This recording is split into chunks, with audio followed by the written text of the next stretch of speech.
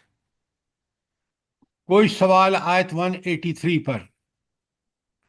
اچھا، روزہ فرض کیا گیا، اس کے لیے کون سے عربی کے الفاظ ہیں؟ جلدی کتب بتائیں۔ کتب علیکم علیکم الصیام الصیام کتب کتب علیکم الصیام۔ علیکم۔ اچھا، اب مجھے بتائیں کہ فرض جو چیز کی جاتی ہے، وہ اس کا حکم کیا ہے؟ کرنے میں کیا ہوتا ہے اور نہ کرنے میں کیا ہوتا ہے فرائض کے؟ لکھ لی جاتی ہے، پکی ہو جاتی ہے پھر وہ سر کرنے میں جنت ملتی ہے اور نہ کرنے سے جہنم کی سزا۔ وعید ہے۔ فرض کو ادا نہ کرنا گناہ کبیرہ ہے، اور کبیرہ گناہ کی سزا جہنم ہے اگر اس نے توبہ نہیں کی تو۔ یہ بڑی اچھی طرح نوٹ کریں کہ جو فرض چیز ہے، نماز فرض ہے، اور کسی نے اقامت نماز کا حق ادا کیا، جنت اس کے لیے 5 وقت دن میں۔ تو اگر آپ سوچ سمجھ کے نماز پڑھ رہے ہیں کہ کس طرح پہلے ہم الحمد رب العالمین الرحمن الرحیم مالک یوم الدین، صفات الہی، اللہ کی معرفت، ایاک نعبد و ایاک نستعین، اللہ تعالیٰ سے ایک وعدہ کہ میں تیری عبادت کرتا ہوں اور تجھی سے مدد مانگتا ہوں۔ اب آپ نے شرک کی نفی کر دی، پھر آپ نے یہ سارے یہاں تک آداب دعا تھا کہ اللہ کے پاکیزہ ناموں سے ہم نے ابتدا کی، اور اب ہم دعا مانگ رہے ہیں، ایاک نعبد و ایاک نستعین اہدنا الصراط المستقیم۔ اہدنا الصراط المستقیم دعا ہے، اور آگے جو کچھ باقی سب کچھ وضاحت ہے کہ راستہ کن لوگوں کا، اور وہ ساری تفصیلات آ جاتی ہیں۔ تو آپ نے دیکھا کہ 5 وقت اگر میں سمجھ کر یہ سورہ فاتحہ اور اس کے ساتھ جو بھی قرآنی آیت پڑھ رہا ہوں وہ پڑھ رہا ہوں، میں کھڑا ہوتا ہوں تو اللہ اکبر کہہ کے اپنے آپ کو دنیا کے سارے چیزوں سے الگ کر لیتا ہوں، اور اس اللہ کی دربار میں ہاتھ مان کے کھڑا ہو جاتا ہوں، سورہ فاتحہ پڑھتا ہوں، قرآن کی آیات پڑھتا ہوں، پھر میں رکوع میں چلا جاتا ہوں، جھک کے اس رب کے سامنے کہتا ہوں سبحان ربی العظیم۔ اس عظمتوں والو رب جو ہے وہ بڑا ہی ہر غلطی سے، ہر عیب سے، ہر نقص سے پاک ہے۔ تو سبحانہ جو ہے وہ آپ کا تنزیہ ہے، اور ربی العظیم جو ہے وہ اس کی حمد ہے۔ پھر میں یہ کہہ کے جب سجدے میں جاتا ہوں، ناک ٹیک کر انتہائی عاجزی کی حیثیت میں کہتا ہوں سبحان ربی العالی، پاک ہے میرا رب جو سب سے اعلیٰ، بلند اور برتر ہے۔ اگر میں نے یہی چیزیں بالکل نماز ادا کرتے ہوئے پیش نظر رہیں، آپ سوچیں کہ میں نماز سے اللہ تعالیٰ سے گفتگو کر رہا ہوں، کتنا بڑا اعزاز ہے کہ انسان اس رب سے باتیں کر رہا ہے جس رب کے کائنات کی سب سے اعلیٰ اور عرفہ ہستی ہے۔ تو آپ یہ دیکھیں کہ نماز فرض ہے، نماز کو کبھی نہ چھوڑیں، اور جو لوگ چھوڑ رہے ہیں ان کو سمجھائیں بڑے آرام سے۔ تو فرض جو ہے، فرض کی ادائیگی اللہ تعالیٰ کے ہاں انسان کو قبولیت ملتی ہے اگر اس کو پورے طرح ادا کرے، اور اگر نہ کرے تو وہ اللہ کے غضب کا مستحق ہو جاتا ہے۔ اب آ جائیے ماہ رمضان اور قرآن مجید کا تعلق۔ اللہ تعالیٰ فرماتے ہیں شہر الرمضان الذی انزل فیہ القرآن۔ رمضان کا مہینہ کون سا مہینہ ہے؟ جس میں قرآن انزل نازل فیہ، ہوا۔ تو رمضان کے مہینے کی عظمتیں کس وجہ سے ہیں؟ قرآن کے نزول کی قرآن وجہ کی وجہ سے۔ قرآن کے نزول کا مہینہ ہے، اس لیے یہ عظمتوں والا بن گیا ہے۔ اب آپ ذرا اپنا ہینڈ آؤٹ جو میں نے قرآن کے بارے میں بھیجے ہیں نا آپ کو، اچھا پہلے نمبر پر ہے نزول قرآن، 2 نمبر پہ آ جائے قرآن کی جس چیز سے نسبت ہوتی ہے وہ بھی عظیم ہو جاتی ہے۔ تو رمضان کا مہینہ کیوں عظیم ہے؟ قرآن نازل ہوا، یہ ہے نسبت اس کی عظمت کی۔ تو یہ بقرہ کی 185 کا پہلا شہر رمضان الذی انزل فیہ القرآن، جس رات میں نازل ہوا اس رات، وہ رات بھی عظیم۔ ان انزلناہ فی لیلۃ القدر، تو رمضان میں کس رات کو نزول شروع ہوا؟ ليلة القدر۔ ہائے ليلة ہائے، القدر۔ ذرا پڑھیں سمجھیں۔ وما ادراک ما لیلۃ القدر، اللہ تعالیٰ فرماتے ہیں تجھے کیا پتہ کہ یہ لیلۃ القدر کیا ہے؟ لیلۃ القدر خیر من الف شہر، 1000 مہینوں سے بہتر ہے۔ یہ ایک رات کی عبادت جتنا 1000 مہینوں میں عبادت کرے تو انسان، تو اس سے بھی بڑھ کر ہے۔ تو یہ ہے لیلۃ القدر، جس کی تلاش کے لیے رمضان کے آخری عشر میں اللہ کے رسول صلی اللہ علیہ وسلم نے حکم دیا ہے۔ تو وہ لیلۃ القدر کیوں عظیم ہے؟ کیوں عظیم ہے وہ؟ قرآن کے نزول کی وجہ سے۔ قرآن کے نزول کی وجہ سے۔ رمضان کا مہینہ اور لیلۃ القدر، آگے فرمایا اسی میں جو ہینڈ آؤٹ کی بات کر رہا ہوں، وما ارسلناک الا رحمۃ للعالمین، تو جس نبی پر نازل ہوا وہ نبی کیا بن گیا؟ رحمت رحمت للعالمین، للہ۔ سارے جہانوں کے لیے رحمت۔ کیوں؟ اس پر وہ قرآن نازل ہوا جس قرآن نے ہمیں اللہ تعالیٰ کا ٹھیک بندہ بننے کے لیے ساری ہدایات اس میں موجود ہیں۔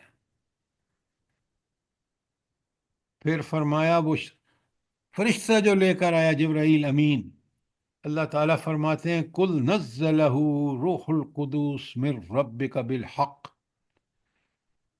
اللہ فرماتے ہیں ان سے کہو روح القدس ٹھیک ٹھیک میرے رب کی طرف سے بتدریج نازل کیا ہے۔ نزلہ، آرام سے 23 سالوں میں۔ پھر اس کو روح الامین، پھر سورہ شعراء میں کہا نزل بہ الروح الامین۔ پھر حضور فرماتے ہیں سب سے بہتر زمانہ میرا زمانہ ہے۔ کیوں؟ اس میں قرآن نازل ہوا اس زمانے میں، خیر القرون کرنی۔ اور آپ دیکھیں مکے میں نازل ہوا تو وہ ساری صورتیں مکی، اور جو مدینے میں نازل ہوا تو مدنی۔ اب قرآن میں مکی اور مدنی کا لکھ کر ان دونوں شہروں کا نام ہمیشہ کے لیے عظیم ہو گیا۔ اور پھر آخر میں بخاری کی حدیث ہے کہ جو کوئی اس کو سیکھے اور سکھائے وہ بھی عظیم۔ خیرکم من تعلم القرآن وعلمہ۔ یہ تشریح ہے کس کی؟ جلدی بتائیں، یہ پوری تشریح کس کی ہے؟ قرآن پاک کی۔ ہاں، قرآن پاک کے نزول اور اس سے تعلق رکھنا کتنا عظیم ہے، یہ ساری آیتیں آپ کے سامنے ہیں۔ تو یہ تھی تشریح شہر رمضان الذی انزل فیہ القرآن۔ دوسری بات ھدی للناس، یہ سارے انسانوں کے لیے ہدایت ہے۔ آپ نوٹ کر رہے ہیں کہ جو انسان پیدا ہوا ہے اگر اس کے لیے کوئی ہدایت کی کتاب ہے تو صرف اور صرف قرآن ہے۔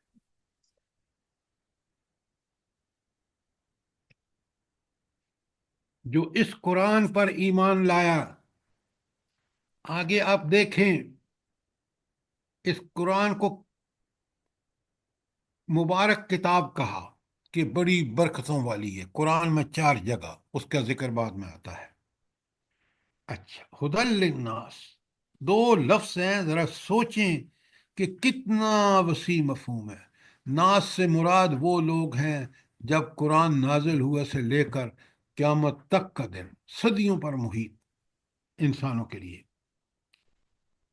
نمبر 3، وبینات من الہدی والفرقان، اور ایسی واضح تعلیمات پر مشتمل ہے جو راہ دکھانے والی اور حق و باطل کا فرق کھول کر رکھ دینے والی ہیں۔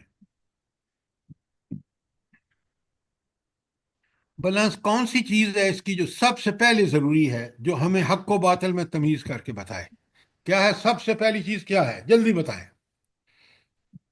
قرآن سر پاک۔ قرآن پاک پہ ایمان سب سے پہلے ضروری ہے۔ ڈاکٹر صاحبہ آپ مکس کر دیتے ہیں۔ عقائد و ایمانیات پہلی چیز، توحید و شرک میں عقیدت ایمان باللہ، پھر آپ کا آخرت کا یقین، عقیدہ آخرت۔ اگر یہ پہلے تبدیل نہ ہو، مومن کا سب سے پہلے فکر تبدیل ہونی چاہیے، اور فکر میں عقائد، تین چیزیں: ایمان باللہ، ایمان بالآخرہ، اور ایمان بالرسالت۔ بات کلیئر ہے؟ جلدی بتائیں، ذرا جاگ کے بیٹھیں۔ جی سر، جی سر۔ اب ورنہ میں سوال کر رہا ہوں، آپ سوال موقع کر لیں۔ بھائی ایمان تو 5 چیزوں کا نام ہے،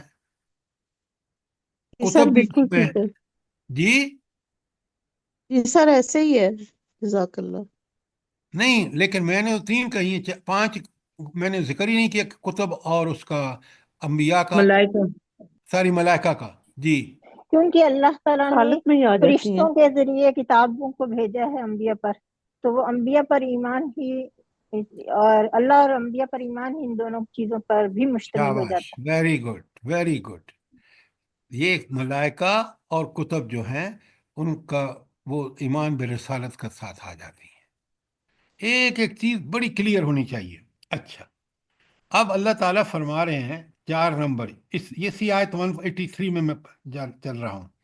فمن شاہد منکم الشہر فلیصم، جو تم میں سے اس مہینے کو پائے وہ روزہ رکھے، پورے مہینے کے روزے رکھے۔ تو کیوں روزے رکھے بھلا پورے مہینے کے؟ جلدی بتائیں۔ تاکہ اس کی کتب علیکم تربیت ہو السلام، جائے، اللہ نے تقویٰ۔ فرض۔ قرآن پاک نازل ہوا پوری انسانیت کی ہدی للناس، اس پہ چل کے دنیا اور آخرت کا ساری اس کا دار و مدار، اگر اس پہ چلتا ہے کامیاب، نہیں چلتا تو ناکام۔ یہ قرآن نے کہاں بتایا کہ اس پہ عمل کرے گا تو کامیاب، عمل نہیں کرے گا تو ناکام؟ جلدی بتائیں۔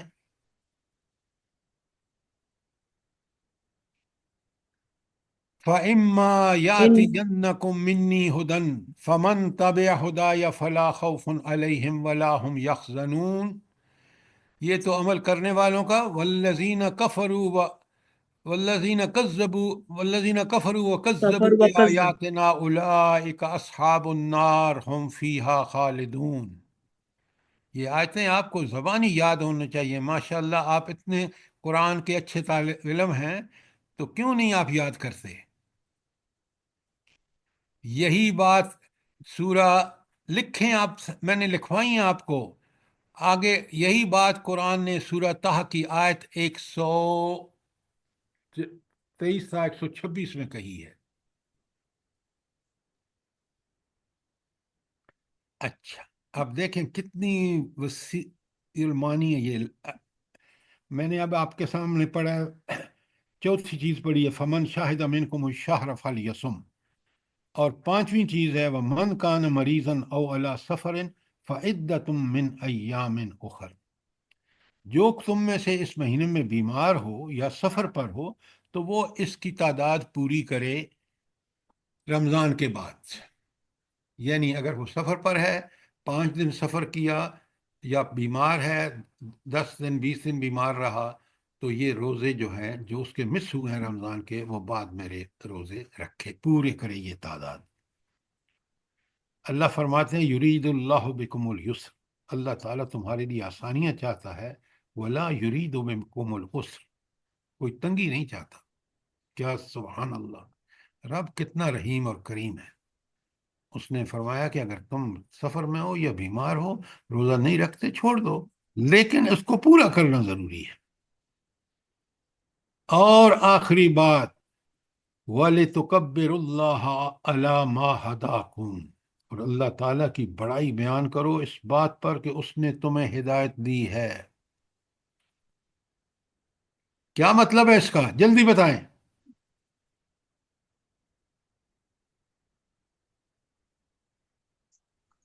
سر جی، قرآن جیسی نعمت ملنے پہ اللہ کا شکر ادا کرنا چاہیے کہ اللہ نے ہمیں اتنی بڑی نعمت عطا کی۔ تو اس کی اس کی تکبر اللہ کا مطلب کیا ہے؟ نعمت کا انکار اس کے تکبر اللہ میں آتا ہے، یعنی قرآن کا ربنا تکبیر تھا۔ بڑائی بیان کرنے کا حکم آ رہا ہے یہاں پر۔ اللہ کے نظام کو غالب کرو، اللہ کے نظام ایکسیلنٹ، کو بڑا یہ کرو۔ ہوئی نا بات۔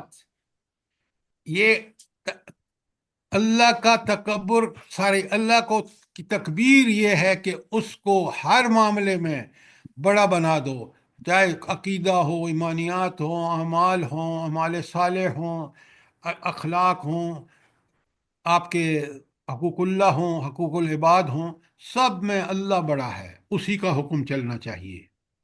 دیکھیں، یہ آپ پڑھ پڑھ کے پڑھتے ہیں، مفہوم کو سمجھیے۔ تو اللہ تعالیٰ کہتے ہیں کہ وَلِتُكَبِّرُ اللَّهَ عَلَى مَا هَدَاكُمْ، اس بات پر کہ اس نے رب نے ہدایت بخشی ہے، اس کی بڑائی بیان کرو۔ بڑائی یہ ہے کہ ان سارے ہدایت کے معاملات، چاہے تک اس سے ہوں، آپ کے ایمانیات کے حوالے سے ہوں یا اعمال کے حوالے سے ہوں، اس میں سب میں اللہ ہی کا کہنا مانو۔ اور پھر آخری بات کہی وَلَعَلَّكُمْ تَشْكُرُونَ، تاکہ تم شکر ادا کرو۔ تو نعمت کا شکر کیا ہوتا ہے؟ جلدی بتائیں۔ نعمت کا اعتراف کرنا اور اس کو نعمت دینے والے کے حکم کے مطابق خرچ کرنا۔ استعمال کرنا، یہ ہے شکر۔ اور شکر جب انسان کرتا ہے تو اللہ تعالیٰ کیا وعدہ فرماتا ہے؟ لَإِن شَكَرْتُمْ وَإِن شَكَرْتُمْ، لَأَزِيدَنَّكُمْ۔ اللہ اکبر، اللہ اکبر، اگر تم شکر کرو تو اللہ تمہیں اور زیادہ دے گا۔ آپ نے دیکھا اللہ نے ہمیں ایسا ملک دیا جس میں سب کچھ ہے، اور آج دیکھ لیں ناشکری کی وجہ سے وَلَئِن كَفَرْتُمْ إِنَّ عَذَابِي لَشَدِيدٌ، یہ سورہ ابراہیم کی آیت ہے۔ لَئِن شَكَرْتُمْ لَأَزِيدَنَّكُمْ، وعدہ اللہ تعالیٰ کا، اگر تم شکر کرو گے میں زیادہ دوں گا۔ وَلَئِن كَفَرْتُمْ، اگر تم ناشکری کرو گے، إِنَّ عَذَابِي لَشَدِيدٌ، پھر میرا عذاب بڑا سخت ہے۔ دیکھ لیں مہنگائی کہاں پہنچ چکی ہے۔ یہ ملک جس کے اندر سب کچھ ہے، پائی پائی کا محتاج ہے۔ بتائیں مجھے ایک بات بتائیں، کوئی چیز کی کمی بتائیں اس ملک میں، کوئی چیز بتائیں کہ کس کی کمی ہو۔ سر لیڈرشپ کی کمی ہے، باقی تو سب کچھ ہے۔ وہ تو لیڈرشپ تو جب خدا کا منکر ہوگا تو وہ شیطان کا ساتھی ہوگا یا طاغوت کا ایسے ساتھی ہی ہے ہوگا۔ سر، ایسے ہی ہے۔ میں آپ سے نعمتوں کے بارے میں پوچھ رہا ہوں، آپ مجھے ہر ایک، نعمت ہے سر۔ اور وافر ہے۔ ہر نعمت ہے اور فائدہ کافر اٹھا رہے ہیں لیکن خود نہیں اٹھا رہے، اتنی قابلیت نہیں ہے۔ سر اگر ہم دیکھیں تو یہ نعمتیں ہم سے آہستہ آہستہ چھین رہی ہیں، ہمارے موسم جا رہے ہیں، ہمارا پانی جا رہا ہے یا ہماری چیزیں جا رہی ہیں ہمارے اپنے اعمال کی وجہ سے۔ بے شک سعدیہ، آپ بالکل ٹھیک کہہ رہے ہیں، یہی وہ وجہ ہے جس کی وجہ سے اللہ ہم سے ناراض ہے۔ اللہ ہمارے اللہ کی رحمتیں ہمارے ساتھ نہیں ہیں، بلکہ اللہ کی لعنتیں ہیں ہمارے اوپر، جو نافرمان ہیں، کیونکہ تو نافرمانوں پر لعنت ہی ہوتی ہے۔ اچھا، اب آئیے واپس جلدی سے، اب بقرہ کو دوبارہ دیکھ لیجئے اور کوئی سوال ہے تو کریں تاکہ بالکل کلیئر ہو جائے۔ سر یہ آج کل کے سفر کے متعلق بتا دیں، ذرا وضاحت کر دیں، روزے جو سفر میں چھوڑ دیتے ہیں۔ اچھا، یہ بہت اچھا سوال کیا آپ نے۔ اگر میں یہاں سے 1.5 گھنٹے کی فلائٹ سے کراچی جا رہا ہوں تو سفر تو پوری طرح میرے اوپر طاری نہیں ہوتا، وہ 1.5 گھنٹہ ہے صرف۔ تو یہ ڈیپینڈ کرتا ہے کہ آپ واقعتاً سفر کی حالت میں ہوں۔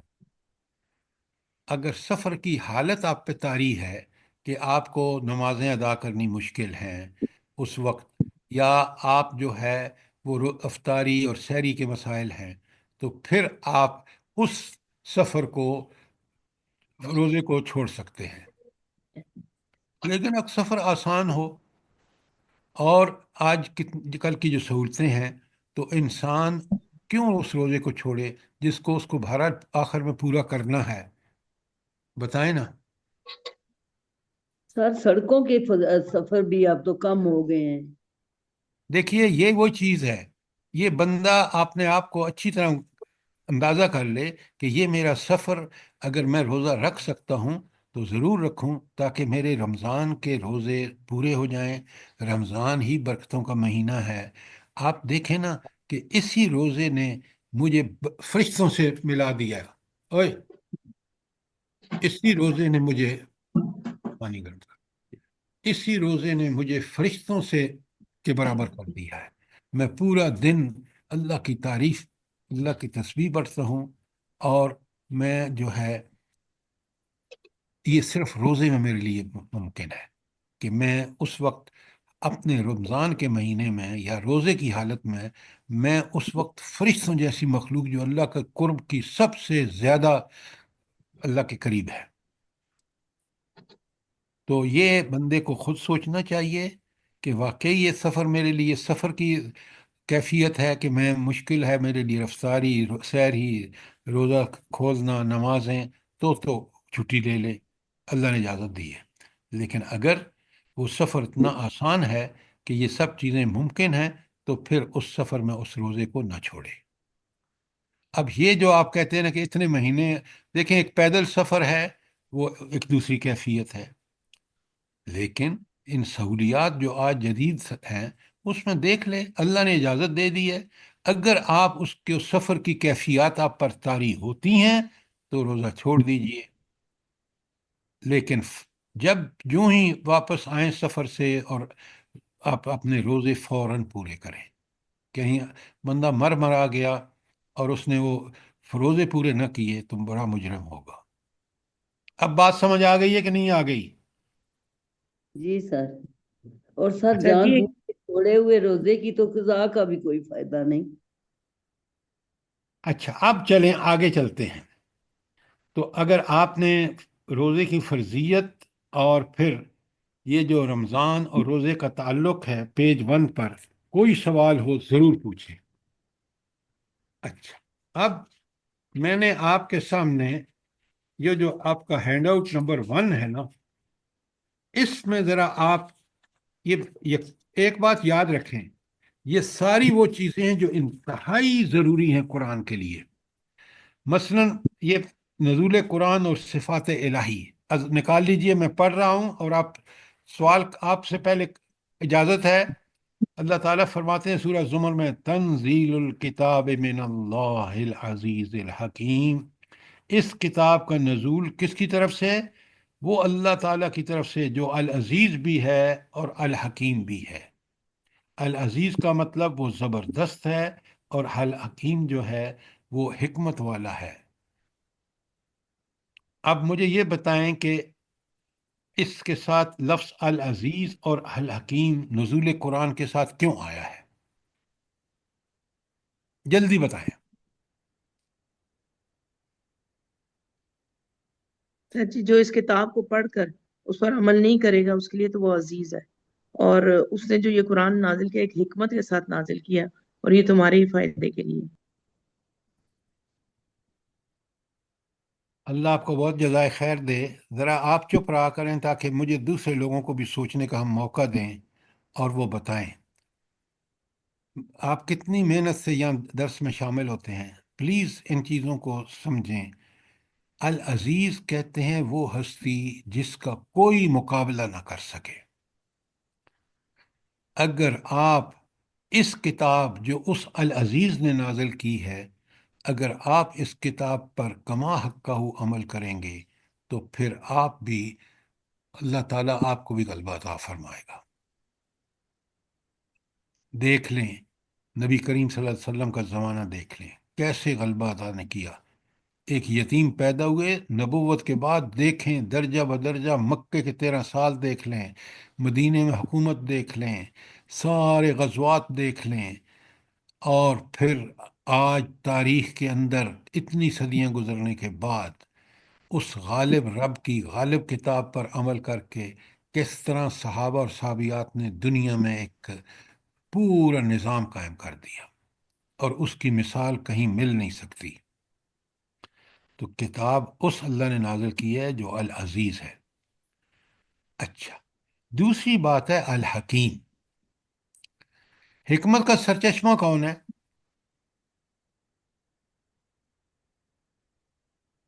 کتنی دیر میں ویٹ کروں آپ کا؟ اللہ تعالیٰ کی ذات۔ اللہ تعالیٰ اللہ تعالی حکمت کا سرچشمہ ہے۔ تو کسی اس سرچشمہ حکمت کی کتاب مظہر ہے اس کی حکمت کی، قرآن اس کا مظہر ہے کہ یہ کتاب نیچے لکھی ہے والقرآن الحکیم، گواہ ہے کون؟ قرآن حکیم، حکمت بھرا قرآن۔ اس کے ایک ایک حکم، ایک ایک تعلیم، ایک ایک نصیحت اور عبرت ایسی ہے جو کہیں اور نہیں مل سکتی۔ اور اس کتاب کو پڑھ کر سمجھ کر اس پر عمل کرنے سے انسان کو کیا ملتی ہے؟ حکمت سر۔ حکمت ملتی ہے۔ عرب کے بدو کتنے بڑے حکیم بن گئے اس قرآن کو پڑھ کر سمجھ کر اس پر عمل کرنے کے بعد، کہ وہ دنیا میں آج بھی سائنس اور ٹیکنالوجی دیکھ لیں آپ، اس نے وہ کچھ کارنامے انسانیت کے لیے ہرگز نہیں دیے جو ان کی حکمت نے، قرآن و سنت کی حکمت نے، ان بدوؤں کے ہاتھوں دنیا میں جو انقلاب آیا ہے دیکھ جی لیں آپ۔ سر، وہ جو تھی وہ سپر پاورز، وہ حیران ہوتی تھی کہ یہ بدوؤں کو کیا ہو گیا ہے، کیسے یہ اتنے زبردست بن گئے ہیں۔ ہاں، ہم تو ان کو لائق اتنا ہی نہیں سمجھتے تھے۔ اللہ اکبر، اللہ اکبر! آج کا مسلمان بدبخت ہے کہ قرآن اس کے پاس، لیکن اس قرآن سے وہ دور۔ تو الحکیم وہ شخص ہوتا ہے اللہ۔ اچھا، نبی کریم صلی اللہ علیہ وآلہ وسلم فرماتے ہیں کہ مومن کی حکمت سے ڈرو۔ تو یہ حکمت کس کے پاس ہے؟ مومن کے پاس ہے۔ اور یہ مومن کو کہاں سے ملی ہے حکمت؟ قرآن قرآن کا پاک فہم سے۔ اور اس پر عمل کے بعد۔ اچھا، سورہ یاسین کی دو میں نے کوئی سوال ہو تو ضرور کریں۔ تنزیل سر جی، العزیز الرحیم۔ اب عزیز کے ساتھ لفظ کیا آ گیا؟ الرحیم۔ تو عزیز تو یہ ہے کہ جو اس کتاب کی خلاف ورزی کرے گا نا، اس سے اللہ تعالیٰ العزیز ہے، بدلہ لے گا، اور جو اس پہ عمل کرے گا وہ العزیز ہے، وہ اس کو جنت جیسی نعمت سے سرفراز فرمائے گا۔ رحیم کا مطلب یہ ہے کہ یہ اس کی رحمت کا بھی مظہر ہے۔ یہ قرآن، اس نے انسانوں کو وہ راستہ دکھا دیا کہ جس پر چل کر وہ دنیا اور آخرت میں بھلائیوں کا مظہر بن جاتے ہیں۔ تنزیل من الرحمن الرحیم۔ آپ دیکھ رہے ہیں نا، وہ جو صفات الہی آئی ہیں اس کا بڑا مفہوم ہے آیت کے معنی کے تعلق سے۔ اللہ تعالیٰ فرماتے ہیں یہ کتاب کس نے نازل کی ہے؟ رحمان، اس کی جو انتہائی مہربان ہے۔ یہ اس میں کوانٹٹی ہے رحمت کی، انتہا کی کوانٹٹی۔ اور رحیم کا مطلب ہے نعمت، وہ جو رحمت ہے وہ زیادہ بھی ہے اور دائمی بھی ہے۔ رحمان میں عارضی ہو سکتی ہے، اور رحیم میں زیادہ رحمت بھی ہے اور وقت کے ساتھ ساتھ کنٹینیوسلی موجود ہے۔ اور آخرت میں صرف مومنوں کو رحمت میسر ہوگی، وہاں عدل ہوگا۔ العزیز العلیم آ گیا۔ اچھا، نہیں، الرحمن علم القرآن، ذرا اس کو بتائیں کہ رحمان اور علم القرآن کا کیا تعلق ہے؟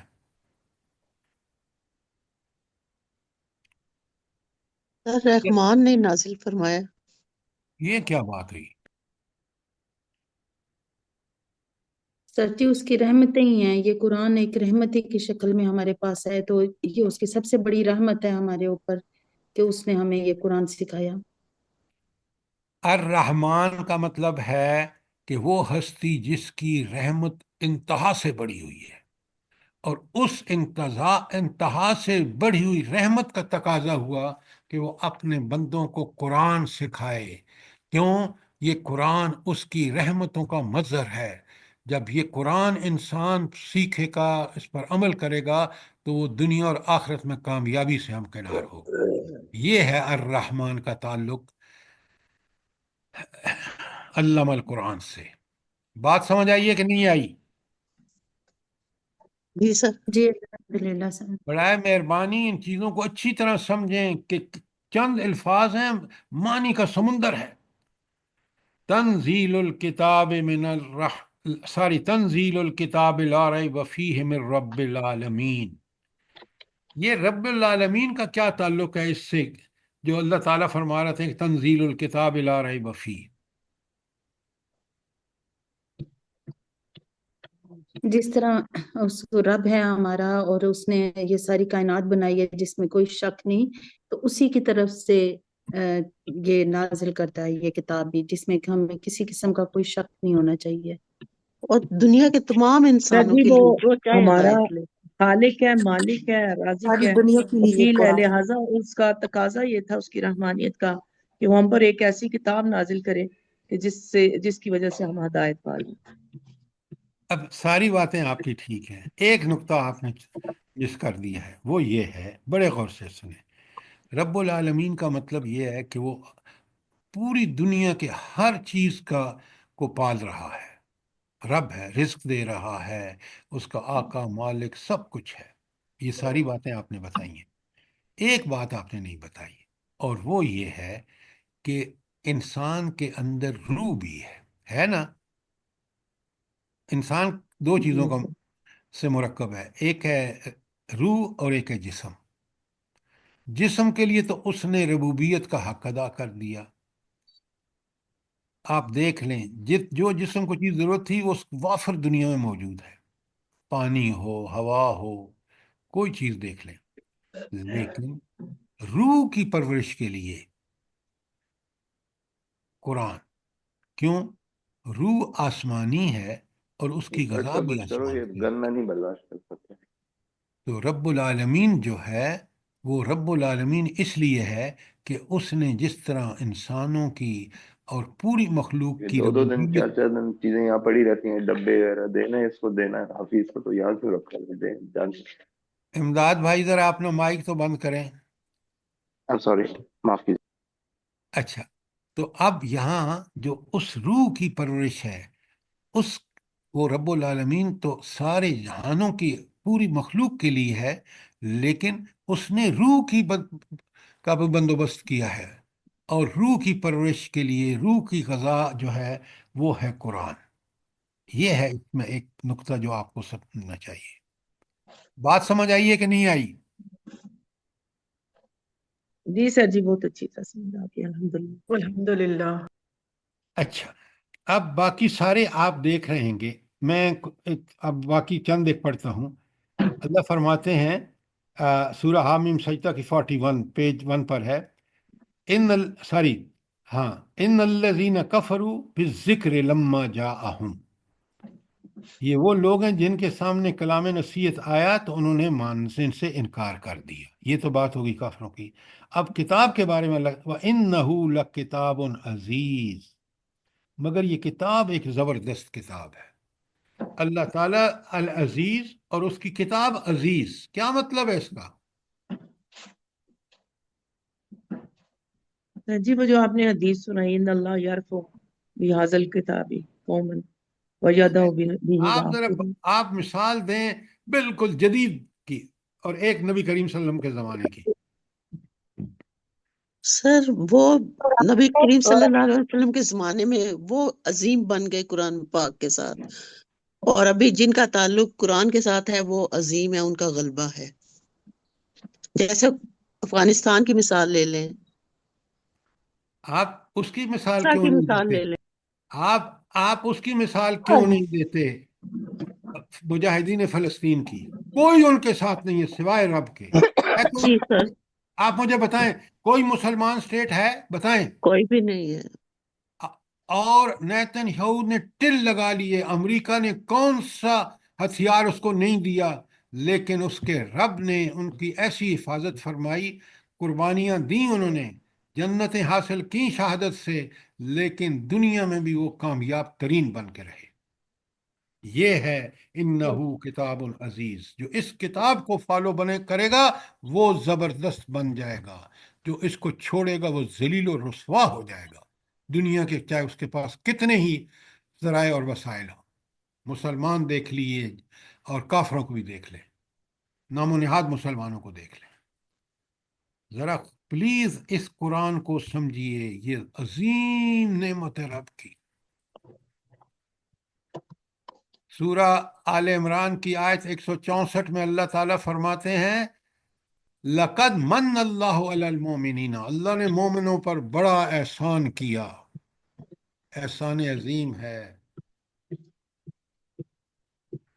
کہ نبی اور قرآن اللہ تعالیٰ کی عظیم نعمتیں ہیں، اس کو چھوڑو گے تو ذلت اور مقدر ہوگی تمہارا، اور اگر اس پر عمل کرو گے تو ان اللہ یرفع بہذا الکتاب اقواما، قومیں عروج اور ترقیوں کو پہنچنے کا ایک ہی ذریعہ ہے اور وہ ہے قرآن۔ دیکھیں یہ میں اس لیے اتنی ساری چیزیں آپ کے سامنے رکھ رہا ہوں، آپ کو بھیج رہا ہوں، اب آپ پڑھیں کہ یہ قرآن جو رمضان میں نازل ہوا، جس میں اللہ تعالیٰ نے اس پورے مہینے میں روزے فرض کیے، یہ کتنی عظیم کتاب ہے، اور اللہ تعالیٰ کی صفات سے اس کا کیا تعلق ہے۔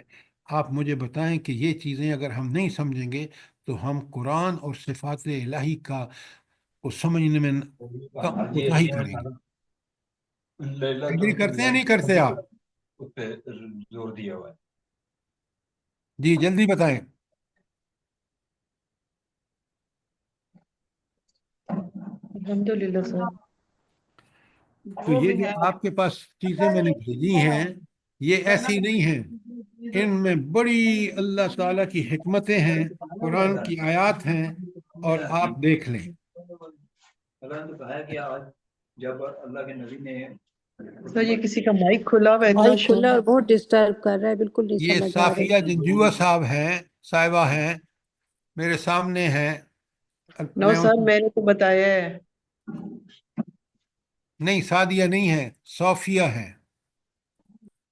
اچھا، اب بڑے آرام سے اس کو پڑھیے سمجھیے تاکہ ہمیں قرآن اور رمضان سے تعلق پیدا ہو اور ہم اس کے فیض و برکات حاصل کر سکیں۔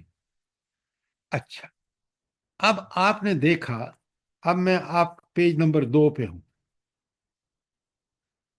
یہ جو اللہ تعالیٰ نے فرمایا ہے کہ جو سفر پہ ہو یا بیمار ہو وہ روز تعداد بعد میں پوری کرے، یہ اللہ تعالیٰ نے ایک اصول قرآن میں بیان کیا ہے جو سورہ بقرہ کی 286 میں چھوٹا سی جگہ ہے، لا یکلف اللہ نفسا الا وسعها، اللہ تعالیٰ کسی جان کو اس کی وسعت سے زیادہ تکلیف نہیں دیتا۔ تو رب کتنا کریم ہے کہ اس نے، بندہ بیمار ہوتا ہے تو اس کی وسعت کم ہو جاتی ہے، تو اللہ تعالیٰ نے اس سے کہا کہ تم روزہ نہ رکھو، لیکن یہ روزے تم نے پورے کرنے ہیں جب تم ٹھیک ہو۔ اچھا، اب 2 پہ دیکھیں، قرآن مجید کے بارے میں۔ قرآن مجید اللہ تعالیٰ کی جانب سے نازل کردہ کتاب ہے، اور بریکٹ میں نازل کرنے والے کی صفات، یہ میں نے ابھی ختم کیا ہے جو ہینڈ آؤٹ آپ کا تھا۔ اور پھر نمبر 2، اس کا نزول رمضان میں شروع ہوا، جس رات میں قرآن کا نزول ہوا، اور وہ لیلۃ القدر ہے، اور نیچے میں نے بریکٹ میں لکھا ہے جس چیز کی قرآن مجید سے نسبت ہوتی ہے۔ یہ میں نے آپ کا ہینڈ آؤٹ نمبر 2 ابھی ختم کیا آپ کے ساتھ۔ اچھا، اب آپ اگر غور فرمائیں نا، بڑی ہمیں تلاش ہے، ہر آدمی لگا ہوا ہے کہ کوئی برکت کی چیز مل جائے۔ کبھی تو ہم دلہن کو اس سے نیچے سے گزارتے ہیں، قرآن کے نیچے سے۔ کیا قرآن اس کے لیے نازل ہوا تھا؟ بتائیں مجھے۔ سر جس مقصد کے لیے نازل ہوا وہ مقصد پورا نہیں کر رہے ہم لوگ، نہیں، کس اپنی مقصد مرضی کے سے لیے؟ چل رہے ہیں۔ کہ مرضی کو گولی مارے، مرضی ہماری، ہم نہ اپنی مرضی سے اس دنیا میں آئے ہیں نہ اپنی مرضی سے جائیں گے۔ اس دنیا میں اللہ نے بھیجا ہے، ایک خاص مقصد کے لیے بھیجا ہے، جب وہ چاہے گا واپس بلا لے گا۔ لہذا اب ہماری چاہت جو ہے وہ تابع ہونی چاہیے کس کی تابع؟ چاہت کے وما تشاءون الا ان یشاء اللہ، تمہارے چاہنے سے کچھ نہیں ہوتا، ہوگا وہ کائنات میں وہ ہوتا ہے جو اللہ چاہتا ہے۔ اللہ اکبر، اللہ اکبر۔ ہم جب سنتے ہیں نا بڑھ کے اس کی ٹرمپ کی، تو میں کہتا ہوں یہ کتنا بدبخت ہے کہ اس کو نہیں پتا کہ اس کا اگلا سانس آئے یا نہ آئے، اس جی کا بھی سر۔ بہت مچ، اور یہ اتنی بڑی بڑی باتیں کرتا ہے جیسے دجال ہو۔ تو یقین مانیں انسان بالکل سوائے اس کے حکم کے اور کسی کے حکم پر نہ چلے، ورنہ دیکھ رہے ہیں یہ حکمران جو امریکہ کے تابع ہیں کس قدر ذلیل اور رسوا ہو رہے ہیں۔ اب کوئی سنیں مقام ہی نہیں ہے سر۔ جی، اب آیت 155 آپ کے پیج نمبر 2 پہ نیچے ہے، ھذا کتاب انزلناہ مبارک، برکتیں ڈھونڈنے والو، اللہ تعالیٰ فرما رہا ہے کہ یہ ہے وہ کتاب جو بڑی برکت والی ہے، فاتبعوہ، اس کی اتباع کرو، واتقو، اس کے حکم کے مطابق عمل کرو، جس سے منع کیا ہے رک جاؤ، جس کا حکم دیا ہے فٹافٹ کرو۔ آگے فرمایا لعلکم ترحمون، تاکہ تم پر رحم کیا جائے۔ پہلی بات مجھے یہ بتائیں کہ رحمت کا حقدار کون ہوگا اس آیت کی روح سے؟ جو اتباع کرے گا قرآن پاک۔ واتقوا نہیں، یہ دیکھیں یہ جو ہے نا قرآن مبارک کتاب ہے، مبارک کس کے لیے ہے؟ فاتبعوا، جو اس کا اتباع کرے اور اس کے مطابق تقوی کی زندگی گزارے۔ ورنہ آپ دیکھ لیں یہاں بالکل صاف بتا دیا، اس سارے بوگس ہیں کہ آپ خاتون کو شادی کے وقت اس سے نیچے سے گزارتے ہیں، آپ قرآن کو بڑا سارا غلاف پہنا کے اور اوپر رکھ دیتے ہیں تاکہ کوئی پہنچے نہیں نہ پڑے، رمضان آئے گا تو ختم کر دیں گے۔ یہ کہاں لکھا ہے؟ یہاں بتایا یہ برکت والی کتاب ہے صرف اس شخص کے لیے جو قرآن کا اتباع کرے، نمبر 1، اس کے مطابق زندگی گزارے، نمبر 2، نمبر 3، اسی پر اللہ کی رحمت ہوگی۔ اب اللہ کی رحمت یہاں مشروط ہے، شرط ہے کہ تم اتباع قرآن کرو اور تم تقوی کی زندگی گزارو قرآن کے مطابق۔ یہ ہے، دیکھیں ایک چھوٹی سی آیت میں قرآن نے زندگی میں کامیابی کا پورا راز بتا دیا۔ بات سمجھ آ رہی ہے نہیں آ رہی؟ جی سر بالکل، جی سر۔ جزاک اللہ۔ اچھا، نہیں ابھی بات پوری نہیں ہوئی، ذرا آگے چلیے اور آپ آ جائیے ذرا ہینڈ آؤٹ نمبر 3 پر، اور غور سے پڑھیے، سمجھیے، بہت اہم آیات ہیں یہ قرآن فہمی کی بالکل جڑ ہے۔ پہلی آیت سورہ صاد کی 29 ہے، آپ کے سامنے ہے، کتاب انزلناہ، اللہ اکبر۔ کیا خاص بات ہے اس میں کتاب انزلناہ میں؟ خاص بات کیا ہے؟ انزلناہ، ہاں ڈاکٹر صاحب خوب، انزلنا، ہم نے نازل کی ہے، یہ کسی ایرے غیر آدمی کی نہیں ہے، یہ کتاب نازل کرنے والی وہ کائنات کی سب سے اعلیٰ، اللہ اکبر، وہ ہستی ہے جس نے یہ کتاب نازل الیکا۔ اب نبی کریم صلی اللہ علیہ وآلہ وسلم کا کمال آ گیا کہ کتاب بھی نازل ہوئی ہے کس طرف؟ الیکا، تیری پر نازل ہوئی ہے نبی کریم صلی اللہ علیہ وسلم، مبارکن، یہ بڑی برکت والی ہے۔ ہائے ہائے، برکت والی ہے تو پھر کیا کرو؟ جلدی بتائیں۔ اس کا اتباع کرو۔ اس پر غور و فکر کرو، اس پر لیدبروا، آپ آیت کو تدبر لفظ کرو۔ پڑھیں اپنی زبان سے، آپ اس کا ایکویولنٹ نہیں لا سکتے قرآن کا جو وہاں استعمال، لیدبروا، تاکہ تم اس پر تدبر کرو، غور و فکر کرو۔ اچھا، جب انسان اس پر غور و فکر کرتا ہے تو کیا اس کو ملتا کیا ہے، بتائیں مجھے۔ اس کو ہدایت ملتی ہے سر۔ سر ڈاکٹر سوچ کے صاحبہ، نور در ڈاکٹر کھلتے ہیں۔ صاحبہ بڑے غور سے سنیں، جب تدبر کریں گے تو آپ دیکھیں گے کہ اس آیت میں جو میری زیر مطالعہ ہے، جو چیز بیان ہوئی ہے وہ سب سے بہتر ہے۔ تدبر قرآن کا مطلب یہ ہے کہ قرآن کی تعلیمات، ہدایات، اس کا عقیدہ، اس کی عبادات، اس کے اخلاق، اس کے معاملات، حقوق اللہ، حقوق العباد جس طرح بیان ہوئے ہیں وہ سب سے بہتر، یہ ہے تدبر کا نتیجہ۔ اس لیے ہم اسی کی عبادت کرتے ہیں، کیوں کہ وہ اعلیٰ اور عرفہ ہے، تدبر بتاتا ہے وہ کتاب، اس کی کائنات کی۔ دیکھیں، میں نے انجینئرنگ پڑھ کے پڑھائی ہے اور پڑھانے کا بھی حق ادا کیا ہے، آپ یقین مانیں۔ جب مجھے اندازہ ہوا کہ اللہ تعالیٰ نے مجھے صلاحیت بخشی ہے تو میں نے اللہ سے دعا کی کہ پروردگار مجھے قرآن پڑھانے پہ لگا دے۔ اس کا کتنا شکر ہے، اس نے یہ دعا قبول فرمائی۔ یقین مانیں، جب قرآن میں غور و فکر کرتے ہیں نا، آپ دنیا میں کتنی بڑی سے بڑی غور و فکر کر چکے ہوں، قرآن کے مقابلے میں ہیج ہے۔ یہ میں آپ کو بتا رہا ہوں، اپنی زندگی کا نچوڑ بتا رہا ہوں۔ تو مبارک ہے لیدبروا آیات ہی، اس کی آیات پر تدبر کرو۔ اور پھر فرمایا وَلِيَتَذَكَّرَ أُولُو الْأَلْبَابِ، اور عقل و فکر رکھنے والے اس سے سبق لیں، اس سے ہدایت حاصل کریں۔ کیوں؟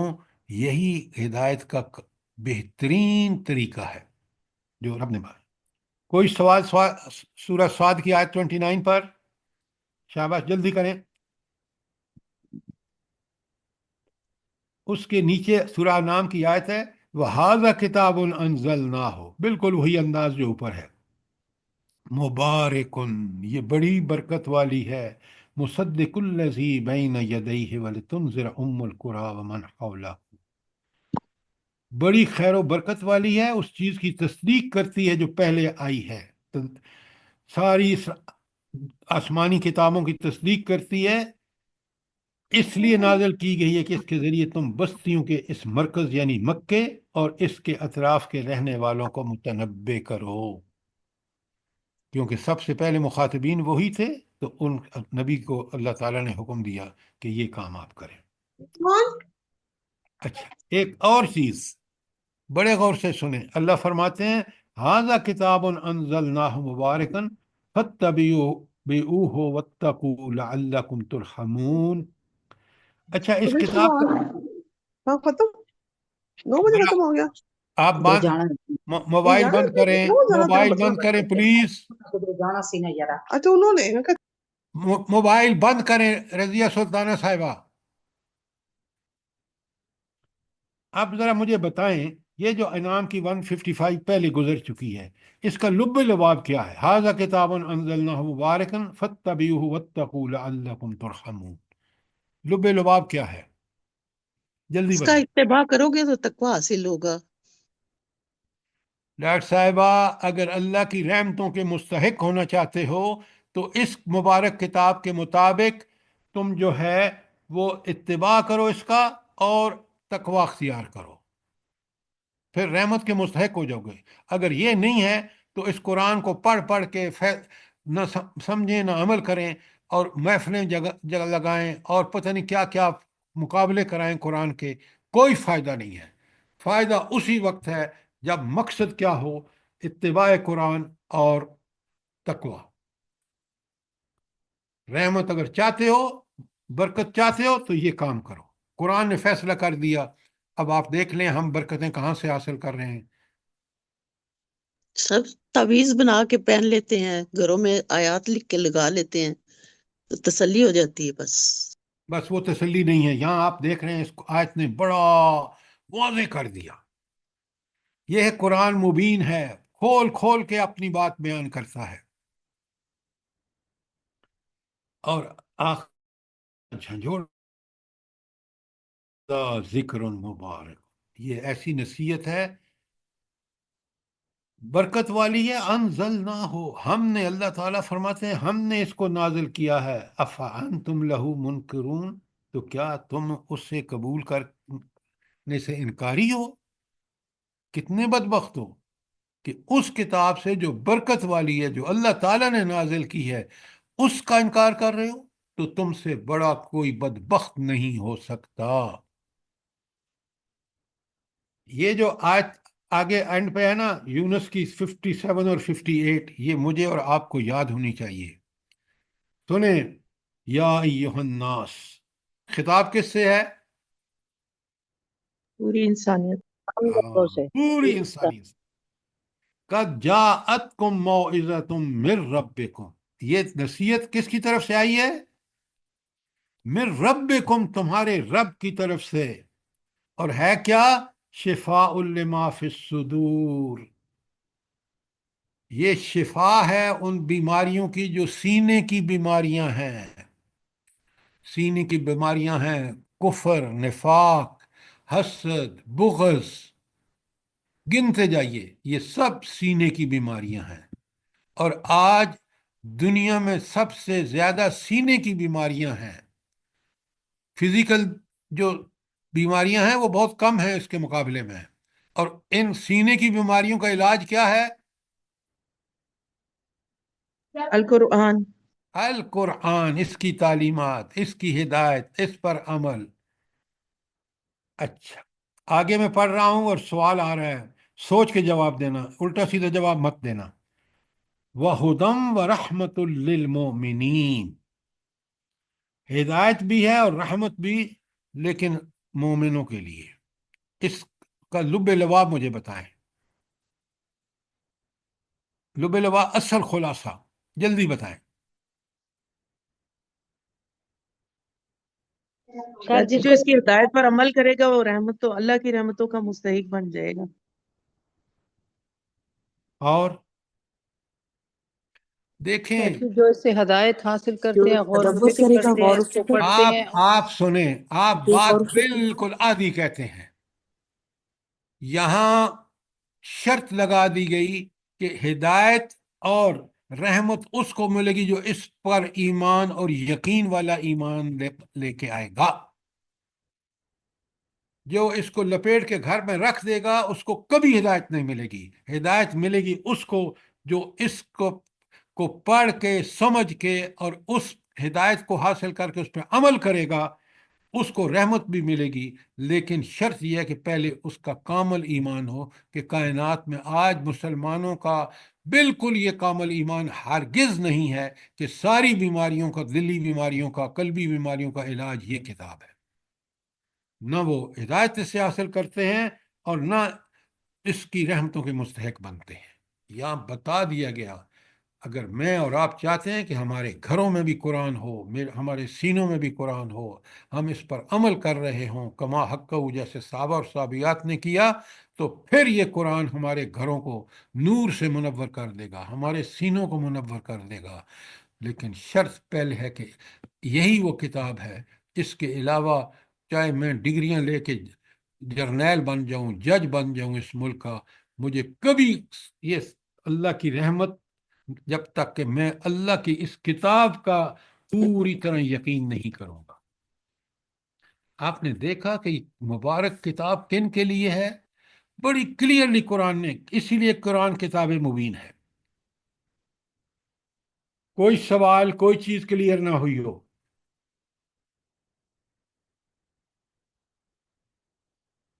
ٹائم ختم ہو گیا ہے۔ اب آپ مجھے یہ بتائیں، میں چاہتا ہوں کہ یہ ساری چیزیں اتنی اہم ہیں کہ جس آپ نے دیکھا کہ پورا ہینڈ آؤٹ آپ کو سیٹ بنا کے بھیج دیا ہے۔ اب کل ہے سنڈے، اور یا تو ہم اس کو کنٹینیو کریں یا ہم سیرت پڑھیں، بتائیں کیا کریں؟ نہیں سر سر جی اس اسی کو کو کنٹینیو کنٹینیو کریں۔ کر دیں۔ میں آپ سے 100% اگری کرتا ہوں، تاکہ وہ ٹیمپو کہ ہم اس قرآن کے جو بہت اہم ترین چیزیں ہیں وہ آپ کو ہینڈ آؤٹ مل چکا ہے۔ کل ہم پڑھیں گے کہ یہ تقوی کیا چیز ہے، پوری طرح سمجھیں گے، اور روزہ کیسے انشاءاللہ سر۔ روزہ کیسے تقوی پیدا کرتا ہے، اور تقوی کے حصول کے لیے قرآن مجید نے کون سے دوسرے طریقے، وہ سارے قرآن سے ہی آگے ہینڈ آؤٹ آپ کے لگے ہوئے ہیں۔ مہربانی کر کے آپ اس کو جو پڑھا ہے اس کو بھی پڑھیں، اور جو آگے ہے اس کو بھی پڑھ کے آئیں، تاکہ آپ بہت اچھی طرح سمجھ لیں، اور میں اور آپ قرآن جو تربیت کا ایک مہینے کا بانی پروگرام ہے اس کو ٹھیک سمجھ کے اس کے مطابق عمل کر کے اور اس مبارک کتاب کا حق ادا کریں، تاکہ اللہ تعالی ہمیں وہ ساری چیزیں عطا فرمائے جس کا رب نے وعدہ کیا ہے، اور وہ وعدہ آمین پورا ثم آمین اگر ہم انشاءاللہ۔ کریں گے تو اللہ سے بڑھ کے کوئی وعدہ پورا نہیں کرتا۔ تو کل انشاءاللہ اسی کو کنٹینیو کریں گے۔ کوئی سوال، کوئی چیز جو کلیئر نہ ہوئی ہو، یا کوئی تجویز کہ اس کے علاوہ اس کو اس طرح پڑھیں تو زیادہ اچھا ہے، اگر آپ کے ذہن میں ہے تو ضرور بتائیے۔